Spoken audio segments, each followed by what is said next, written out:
Welcome to another edition of Learning to See, Seeing to Learn with Dr. Patrick Quaid and Cari Fairley. Dr. Quaid is the founder of the View Cubed Vision Therapy Centers. They're located in Guelph and North York, Ontario. Cari was a teacher for more than 30 years in Ontario as well, in 3 different school boards. Now recently retired. Congratulations, Cari. Thank you. One of the things we want to talk about today is looking at the progress that you make when a student is struggling. You recognize the learning is not going as it should. What kinds of steps do teachers typically take to review where the student's at and help them move forward when it comes to that checklist that you often use? Well, most of my career has been focused around that very thing, is literacy, reading and writing. And when children were having difficulties, the first easy thing that the teachers do is kind of like a little checklist in your head. The very first thing we do is say, get their eyes tested, take them to the doctor, get their eyes tested if they need glasses, get their ears tested. Sometimes we discover a slight hearing issue that would distract a child and change things. Once we get that, then we know we've or nutritional, even allergies. Sometimes they'll do that, and then we've covered sort of the medical side of things. Then when the child comes back with their glasses and they're still having problems, then at least we can say, we need to delve into this. We need to delve into this farther. Often we then start doing testing in school. We've got various consultants and specialists that would come in to talk to the child, do some testing as far as literacy, reading, all of that kind of thing. And often then they would start into small groups, not only in the classroom with the teacher, with other kids that may have some similar issues, but they'll also be taken out of the classroom to meet with an LST teacher, which is learning support. Dr. Quaid, from your experience, you've encountered many kids who've struggled, and even after getting their glasses, it's still a problem. Talk about the kind of therapy you do and the kind of diagnostics that you're able to use to help children to move forward in their education. Yeah, and I think it's important to state that, a routine eye examination is perfectly fine for a routine child who's not having learning issues or concussion, for example. That's a whole other arena that we can talk about. But when you have a child who's got an IEP or an individualized educational plan in place, who's specifically struggling with spelling, reading, tracking, a lot of these kids will have difficulty copying work from the page quickly. That's one thing that we hear a lot from our parents. I'm sure Cari, she's nodding her head. She hears that a lot from parents, that copying speed's reduced.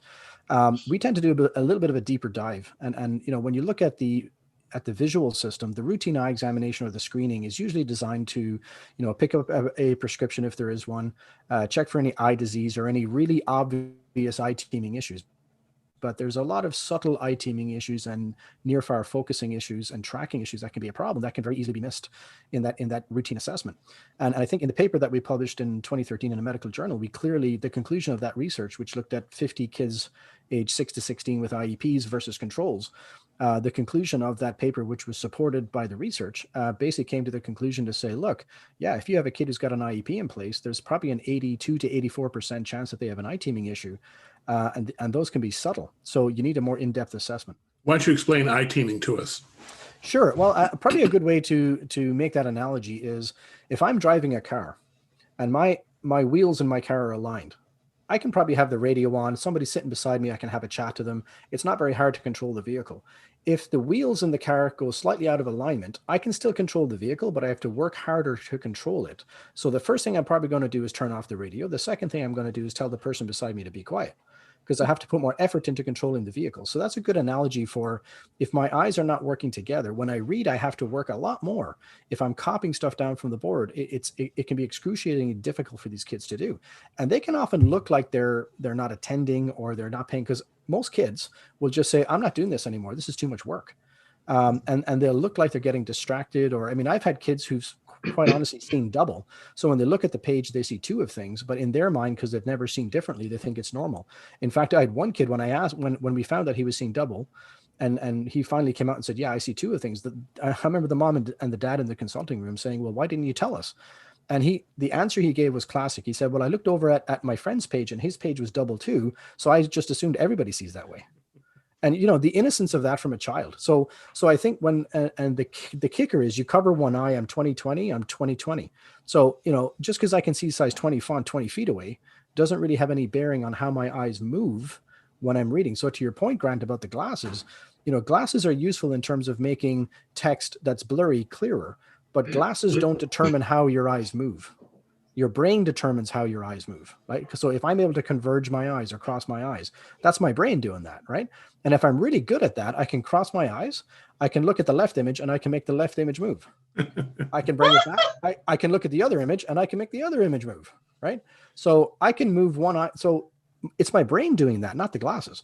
So what vision therapy is getting at is basically trying to teach the patient how to gain control of their visual system. So really it's brain-eye teaming is what we're working on, not necessarily glasses. Not that glasses aren't important. They are in some cases, and they can be very, very useful.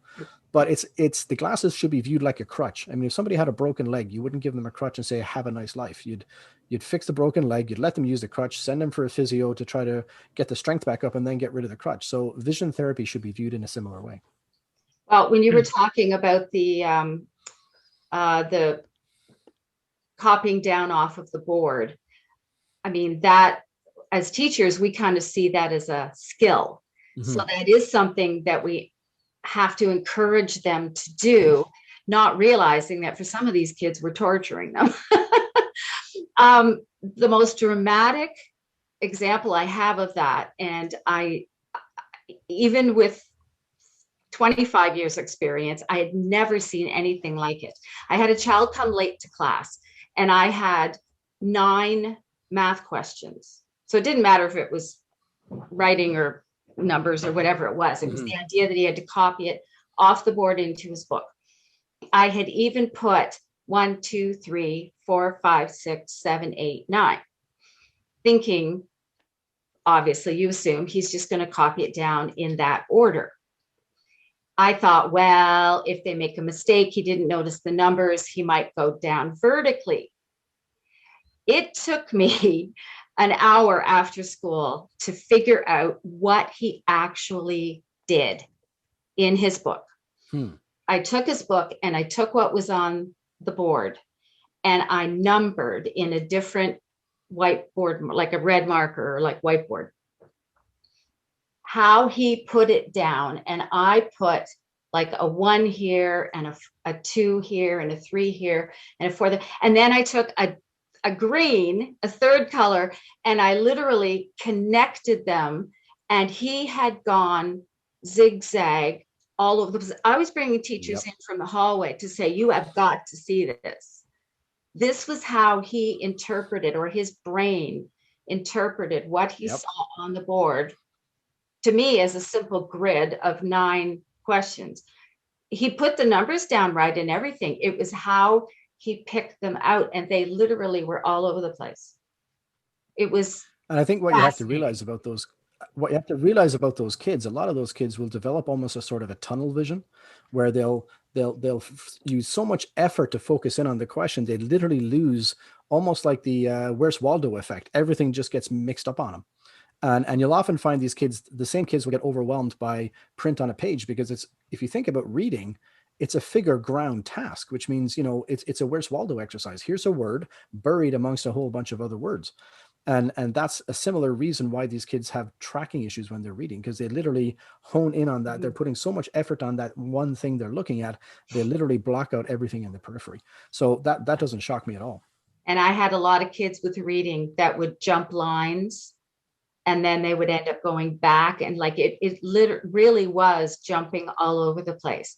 I had this one little tool that I would use. It was like a little strip, and it would cover the top and the bottom line, and it would be yellow in the middle, so that they could just see that line that they were reading.